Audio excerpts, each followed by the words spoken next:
Hello friends, स्वागत है आपका अपेक्स यूट्यूब चैनल में। मेरा नाम सचिन रावत है और आज मैं आपको एग्लोनिमा प्लांट के बारे में कुछ महत्वपूर्ण टिप्स और जानकारी देने वाला हूँ। दोस्तों, एग्लोनिमा एक इंडोर प्लांट है जो देखने में बहुत ही सुंदर लगता है और इसमें डिफरेंट प्रकार की अलग अलग वैरायटियाँ आती हैं। और दोस्तों, इसे हम इंडोर बहुत ही आसानी से लगा सकते हैं और इसे कोई खास देखभाल की भी ज़रूरत नहीं होती है। दोस्तों, बात की जाए इन्हें ग्रो करने की, तो दोस्तों इन्हें मेन दो तरह से ग्रो किया जा सकता है। पहला तरीका, आप एक पौधा ले आइए और उसके बाद उसे आप अपने किसी भी गमले, बड़े गमले में या छोटे गमले में लगा दीजिए। उसके कुछ दिनों बाद से आप जैसा कि देख पा रहे हैं, इसके अगल बगल से नए नए बेबी प्लांट्स निकल आते हैं, तो आप उन्हें अलग अलग करके नए प्लांट्स बना सकते हैं। दूसरी चीज़ ये होती है कि इन्हें आप कटिंग से भी बहुत आसानी से ग्रो कर सकते हैं।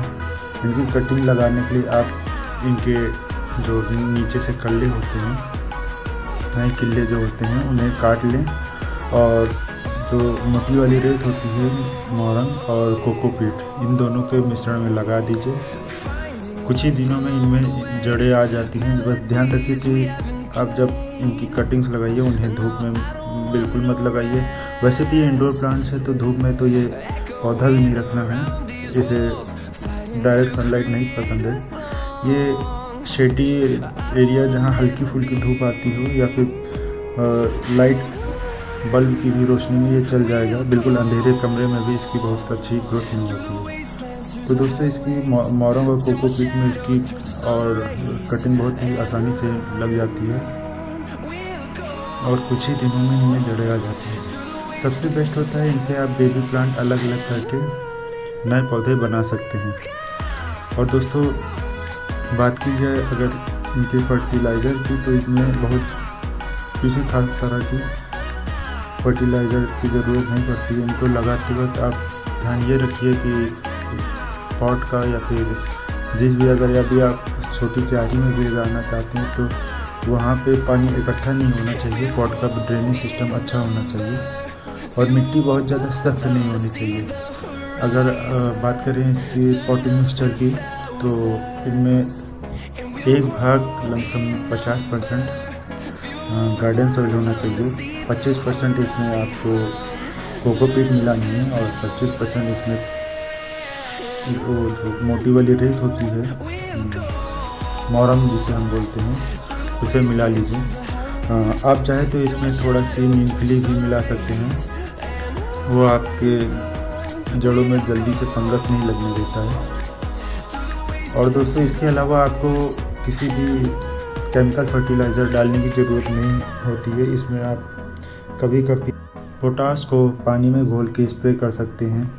इसके अलावा आपको ज़्यादा केमिकल खाद डालने की ज़रूरत नहीं पड़ती है। कभी कभी इनमें फंगस की दिक्कत आती है, तो आप जब भी इनमें फंगस की दिक्कत आए तो आप फंजीसाइड, साफ या सफाया या फिर सोफिया, कोई भी फंजीसाइड लेकर आप इनमें स्प्रे कर सकती हैं और जड़ों में थोड़ा सा डाल सकती हैं पानी में घोलकर। इसके अलावा आपको इन्हें बहुत ज़्यादा वाटरिंग नहीं करनी है और बहुत जल्दी वाटरिंग भी नहीं करनी है। यदि आपने पॉट में लगा रखा है तो जब तक आपके पॉट की ऊपर की मिट्टी सूख ना जाए, और ध्यान रहे पॉट के नीचे की मिट्टी में भी पानी नहीं जमा होना चाहिए। अगर आपका ड्रेनेज सिस्टम अच्छा नहीं होगा तो मिट्टी ऊपर से तो सूख जाएगी लेकिन अंदर से कीचड़ टाइप की रहेगी। इसलिए ड्रेनेज सिस्टम अच्छा होना चाहिए और मिट्टी जब ऊपर से बिल्कुल सूख जाए तब आप उसमें पानी दीजिए। सर्दियों के मौसम में आप इनमें थोड़ा सा बोर्नमील और नीमखली का मिक्सचर 1-1 चम्मच डाल सकते हैं महीने में एक बार, क्योंकि सर्दियों के महीने में इनमें पत्तियाँ थोड़ी हल्की फुल्की झड़ने लगती हैं या फिर पीली पड़ने लगती हैं। और इसके अलावा दोस्तों, कभी कभी इनमें ये दिक्कत आती है कि इनकी पत्तियाँ जो है सुगड़ जाती हैं।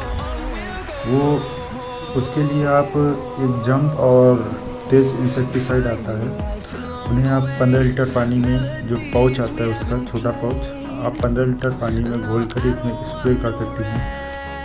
दोस्तों, जंप और तेज इंसेक्टिसाइड जो होता है वो आप हर तरह के पौधों में पत्तियां सिकुड़ने पर इस्तेमाल कर सकते हैं।